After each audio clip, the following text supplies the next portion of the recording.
What's up, y'all? It's Poppin' It's D. About to react to this vid by Mr. Ballin. This man terrified the FBI. Mature audiences only.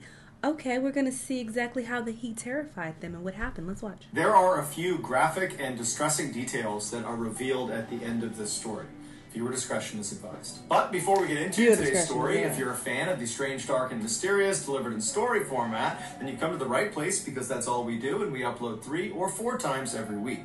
So if that's of interest to you, please replace the like button's eye drops with Egyptian fox urine. Also, please subscribe to our channel and turn on all notifications so you don't miss any of our weekly uploads. Alright, let's get into today's story.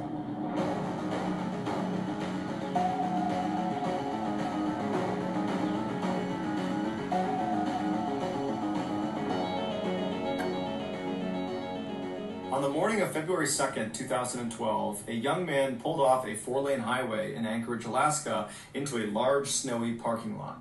He passed by dozens of parked cars until he arrived in front of this small shack that was brightly teal-colored. It was a popular coffee shop called the Common Grounds, and this young man worked as a barista there. After he parked his car, he walked up to the white door employee entrance to this little building, and he got his key out and he went to unlock the door, but when he turned the key, he saw the door was already unlocked. He knew the girl who had worked the previous night and would have been responsible for locking the shop up.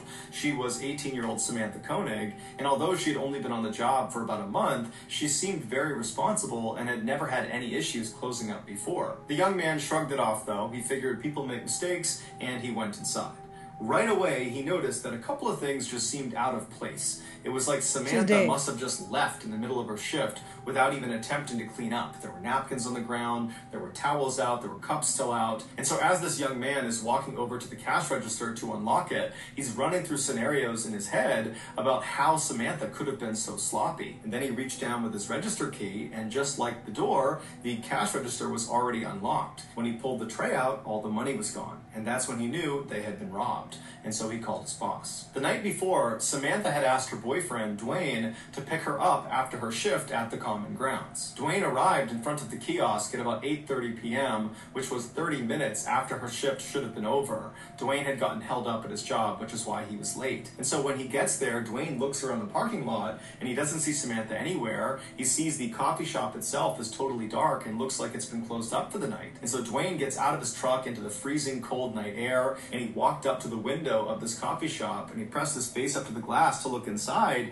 but there was nobody in there. Dwayne automatically went back to the fight he had gotten into with Samantha earlier in the night via text message. She had accused him of cheating on her. He had been kind of nonchalant, like he didn't care about it, and what ensued was a really ugly fight. And so as Dwayne is walking back to his truck, he's thinking to himself, maybe Samantha just didn't want to see him because of the fight, and so at the end of her shift, she got a ride home from her father, or maybe from a friend, and that's why she's not here. And so Dwayne gets back inside of his truck, and he sends a text message to Samantha asking if she's okay, if she's gotten home, but after several minutes of no response from her, Dwayne, even though they were fighting, he still cares an awful lot about his girlfriend.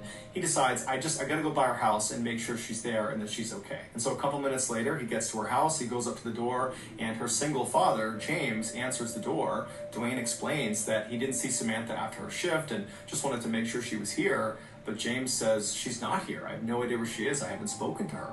And so the two men go into James's kitchen, they sit down, and they start texting and calling Samantha to try to figure out where she is. And after a couple of minutes, Dwayne's phone lights up, and it's a text message from Samantha. And the message clearly indicates that she's still very upset with Dwayne, but she's saying that she needs some time to think, and that she's going to be with some friends for a couple of days, and would he, Dwayne, let her father know where she was. Never mind, and so Dwayne shows James the text message, and Samantha's father looks at it, and he's thinking to himself, you know, this is very uncharacteristic of Samantha. He had raised Samantha since she was 2 years old, and they were very close. They shared everything with each other. It didn't make any sense that she wouldn't contact him directly to say that she was going to be out with friends for a couple of days. And it didn't make sense that she would ignore all of his phone calls and text messages when clearly he was worried about her. The two men stayed up super late, calling and texting, hoping to get more information from Samantha, but she never responded, she never texted back. And so the following morning, when neither man had gotten any more messages from Samantha, James James went to the Anchorage Police Department and filed a missing person report for his only daughter. After receiving this missing person report, an officer with the Anchorage Police Department called the owner of the Common Grounds coffee shop to ask about Samantha. And the owner actually said they just got a call from their barista that was working at the kiosk that morning, and they had informed them that apparently there had been a robbery and no one can get in touch with Samantha. No one knows where she is. The owner told the police officer that as soon as she got her hands on the security footage from the night before, she would send it over to the police department. While the police waited for this footage, some officers began calling Samantha's friends and other family members to see if they knew where she was, but no one had heard from her and no one knew where she was. No one had any information. Some other police officers headed over to the Common Grounds coffee kiosk to get a look at it for themselves. And when they got there was no sign of a struggle outside or inside the kiosk, and inside, underneath the counter, was a panic button that had not been pressed. And so even though Samantha's father thought there was something odd about her final text message, the police began operating under the theory that Samantha had robbed the kiosk and then left of her own accord. But what confounded police was how Samantha actually physically got away from the coffee shop. She didn't have a car that night, and she couldn't have just walked away because the weather was way too miserable and cold outside, and Anchorage is just not really a walkable city. And so if Samantha was telling the truth, that she was just taking a couple of days to be by herself with some friends at their place, then why didn't any of her friends know where she was? This question was answered later that day when the owner of the coffee shop made the security footage available. The footage, which has no audio, picks up around 8 p.m. on February 1st, 2012, which was the night Samantha went missing. It shows Samantha inside of the kiosk. She's working alone, she's cheerful, and she's busy, and then at some point, someone that we can't see, they're outside of the camera's range, comes up to the window and orders a drink. Samantha clearly turns to them, acknowledges their drink order, and turns and begins making this drink. And then after she's done making it, she turns to give it to this person, and immediately Samantha steps back and puts her arms up. And then seconds later, she reaches over and turns off the lights inside of the kiosk, and then she gets down on her knees with her back to the window. She stays in that position, not talking, not moving, for about a minute before she slowly stands up and walks down the kiosk towards the cash register. She opens it up, she scoops some money out of it, then she walks back to the window and appears to hand it to a shadowy figure on the other side of the window, and then Samantha turns, kneels again with her back to the window. 2 more minutes go by before this person outside the window leans their entire upper body inside of the coffee shop. They reach down and they appear to tie Samantha's hands. Now, because it was dark inside of the kiosk, the footage winds up being extremely grainy, and there's no way to identify who this figure is. Although it's fairly obvious that it's a male. He's wearing a big sweatshirt and he's got a hat pulled down low over his face. After this mystery man is done tying Samantha's hands, he leaps through the window and then shuts the window behind him. And then he stands Samantha up, he puts a gun into her back, and then he marches her out the employee door and then out across the lot, all the way to a white pickup truck where he puts her inside and they drive off. Over the next couple of days, the police and also the FBI, who had been called in to be a part of this investigation, they just kept hitting dead end after dead end because there was no evidence. All they had was this surveillance footage that was too grainy to tell who this guy was that took Samantha. Meanwhile, Samantha's father, James, had rallied the support of nearly all 300,000 people that lived in Anchorage to go out and look for his daughter. His efforts were so profound, it had attracted major news outlets across the country, and suddenly his daughter's story had grabbed national headlines everywhere. This led to strangers donating thousands of dollars to fund a reward for anybody that had information about Samantha's whereabouts. But despite this reward growing in size every single day, and the national news media becoming increasingly more interested in this saw the case, white pickup truck, but not the license plate. No one came forward with useful information that led to developments in this case, and Samantha never got in touch with Dwayne or her father. Then on February 24th, so 3 weeks after Samantha's gone missing and no one's heard from her, Dwayne got a text message from Samantha's phone, and it was directing him to a particular sign inside of a nearby public park. And so Dwayne and James read this text, they shared it with the police department, and then they raced to this park and actually beat the police there by about 15 minutes. And so Dwayne and James, they walk through the gates and they start walking down this main trail, and they stop in front of this sign. It was actually a bulletin board, and tacked on the bulletin board was a Ziploc bag, inside of which was a typed ransom note, and on the ransom note, literally 0 Xeroxed onto it was a black and white photo of Samantha. And in this photo, Samantha looks kind of dazed, like she's got a blank expression, and she's not really looking at the camera, she's looking just to the side of the camera. And then in this picture, a man is holding a copy of the Anchorage Daily News newspaper that's dated February 13th, 2012. So this was a proof of life photo where Samantha's captor was holding up that newspaper to indicate that Samantha was alive as of February 13th.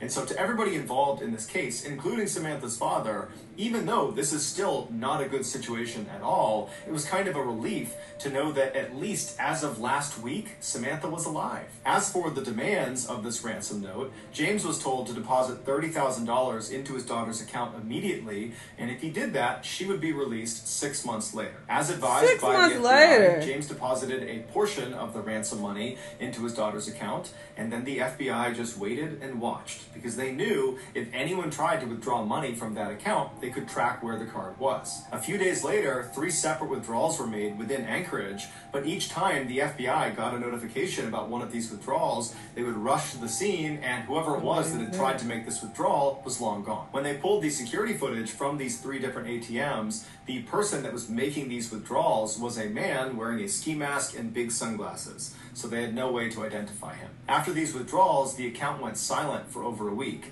and in that time, there was no word from... That's interesting because, at least with my bank, I bank with Bank of America, and there's a daily limit. You can only withdraw a certain amount. I feel like it's 1,000 or a couple thousand or something. It's definitely not 10,000 a day, and they said it was 3 withdrawals. So that's interesting. Then on March 7th, more withdrawals were made, but they were in Arizona, and then Mexico, and then in Texas. Again, authorities would rush to these ATMs, but they would get there right after the masked man with sunglasses had just left. But there was a break this time. In one of these surveillance videos from one of the Texas ATMs, they spotted the car this guy was getting into before he left. And it was a small sedan, it was a white Ford Focus, and they saw him leave going east on a Texas highway. And so authorities in Texas were told to look out for this particular car in this part of Texas. And sure enough, on March 13th, a Texas patrolman spotted the car sitting in a hotel parking lot. He waited nearby until a man in his 30s walked out of one of the hotel rooms, walked down, and got inside the car, and then this patrolman just kind of followed him and looked for any reason to pull him over. And as he had his radar gun on this guy, he noticed he was going 2 miles per hour above the speed limit, and so he pulled him over. The patrolman got out, he walked up to the driver's side window, the window was already down, the man was very calm. The patrolman asked him for his license, and the guy handed him an Alaskan license. His name was Israel Keys, he was 34 years old, and he lived in Anchorage. The patrolman knew this was the guy. He called in backup, and before long they were searching Keys' car, and in the trunk they found a ski mask along with other clothes that matched the description. Why not keep following him to see if he would lead them? They also found a gun, as well as Samantha's cell phone and debit card. After Keys was arrested and was brought into custody, he denied having any involvement with Samantha's disappearance. But after being presented with the overwhelming evidence that suggested otherwise, he caved and said yes, he would tell them the full story of what happened to Samantha, but they had to get him an Americano coffee, a peanut butter Snickers, and a cigar. Once he had said items, he began to speak. And what he said was so disturbing and so graphic, the FBI still has not released the full transcript of his confession. Here is the version of events based on what was made public. On February 1st, 2012, Keys decided he was going to rob the Common Grounds coffee kiosk. He walked up to the window expecting there to be some teenager working inside, and he was right. It was Samantha. He asked her for an Americano, and while she turned to make his drink, suddenly his plan changed. Not only was he going to steal money from inside of this coffee shop, he decided he was going to steal Samantha from this coffee shop. When she turned back with his drink and handed it to him, he discreetly pulled his gun out and aimed it at her and told her this was a robbery. That's when she backed up and put her hands up, and then she turned around, he tied her hands, he jumped back inside, and then he said after he shut the window, he jammed napkins inside of her mouth so she couldn't make any sound, and then he marched her out the door, outside, into his car, and they took off. Once they were in the vehicle, he pulled the napkins out of her mouth, and he told her if she tried to escape or if she tried to flag anybody down, that he would just kill her. And so he said she was very obedient, she She was obviously very scared, but she was trying to do her best to stay composed. At some point, Keys reached over and took her phone and sent that text message to her boyfriend informing him that she was going to be spending a couple of days with friends and that he should tell her father. And then Keys told Samantha he was going to be holding her hostage and trying to extract some ransom money. Samantha told Keys that her family was very poor and that he wouldn't get much money out of them. To which Keys said, "Don't worry about it. I know they'll raise money and they'll come up with it somehow." Then they drove around Anchorage for several hours, periodically stopping so Samantha could get out and relieve herself, other times so Keys could smoke a cigar. Then around midnight, Keys made his way back to his house, and he pulled into the driveway, and he turned to Samantha, and he had her go in the back seat and lie down. Then he put some tarps over her, and he told her if she tried to escape, he would kill her. And then Keys got out, and he walked inside of his house, where his 10-year-old daughter and his girlfriend were fast asleep.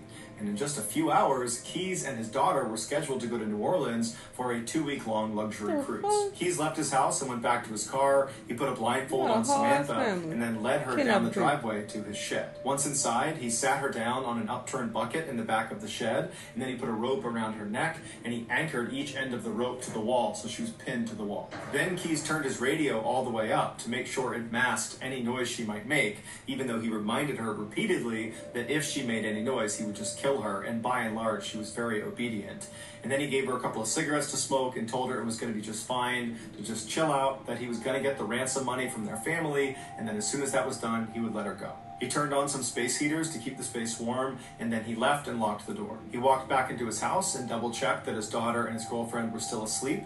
They were. Afterwards, he started drinking some wine and relaxing, and then after a little while, he got a cup of water, and he went back out to the shed. He went inside, and he gave the water to Samantha, and he said Samantha was very composed. She was obviously frightened, but she asked him, "Did you speak to my father? Did you figure out the ransom situation?" And Keys told her that, "Yes, I talked to your father. Everything's working out fine. He's going to raise the money. We're going to get you out of here. Everything's going exactly to plan." After that, he walked up to Samantha and he unscrewed the 2 anchors that were holding that rope up against her throat, and then he cut the zip ties on her wrist, allowing her to relax and sit forward and just kind of be at ease for a second. And it was very obvious that Samantha was relieved. Her nightmare was about to be over. But then seconds later, Keys grabbed her really aggressively and tied her up all over again, this time much more thoroughly and much more tightly. It had been a cruel trick. When he cut her handcuffs and undid her necktie, he just wanted to see what she would do if she thought she was being let go. When in reality, he was never going to let her go. There was no ransom. He had not spoken to her father. It was all a big lie. Keys told investigators that as he was tying her up for that second time, he looked at her face, and she had this look of total resignation. He said she knew... Wait, I'm confused. It was all a lie. It wasn't, though, because he did tell them he wanted money, and they transferred $30,000 to her account. I guess he means it was a lie that he wasn't going to let her go. Was about to happen to her. After Keys tied her up, he left the shed and locked it behind him. He went inside to check one more time to make sure his 10-year-old daughter and his girlfriend were still asleep. When they were, he went back to the shed, he opened it up, he went inside, and this time when he stepped inside, it smelled like urine and sweat, and he looked down at Samantha, and she was terrified. He walked up to her, and he began to assault her, and then after he was done, he was standing over her, getting his clothes back on, and Samantha very stoically looks up at him and says, "Are you going to kill me?" And he says, "Yes, I am." As he put on his leather gloves, she tried to talk him out of it, but he said there was no other way. Keys would tell investigators that he was very impressed with Samantha's bravery. Shortly before 4 a.m., Keys drove a knife into Samantha's back before choking her until she stopped moving. He told investigators that she never made a sound. After she was dead, Keys left the shed and locked it behind him. He went into his house, he took a shower. Afterwards, he woke up his daughter and told her to start getting ready because they were leaving soon for the airport. While his daughter was getting ready, Keys went back out to the shed, he went inside, he rolled Samantha's body up in a tarp and pushed her towards the back. He unplugged the space heaters, turned off the lights, turned off the music, and then double-locked the shed and went back inside the house to make his daughter breakfast. At 5 a.m., a cab showed up at the house, and Keys and his daughter hopped inside, and they made their way to the airport. resort, and then on to New Orleans, where they went on their 2-week-long vacation. After they got back, Keyes went inside of his shed, he unrolled Samantha from her tarp, and by his account, she still looked fairly lively, and so he dressed her in some new clothes, he put lots of makeup on her face, he braided her hair,